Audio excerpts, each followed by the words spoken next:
Football ലോകം കാത്തിരിക്കുന്നത് April 27 സെവിയയുടെ സ്റ്റേഡിയത്തിൽ പന്തുരുളുന്നതിനാണ്.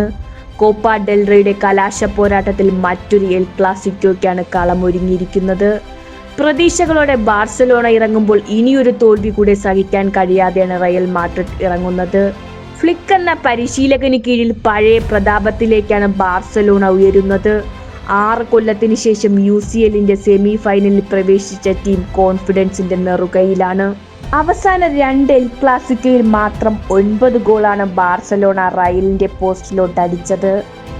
UCL സെമിക്ക് മുൻപ് കോപ്പ ഡെൽറേക്ക് സ്വന്തമാക്കാനാണ് കറ്റാലന്മാർ ഇറങ്ങുക.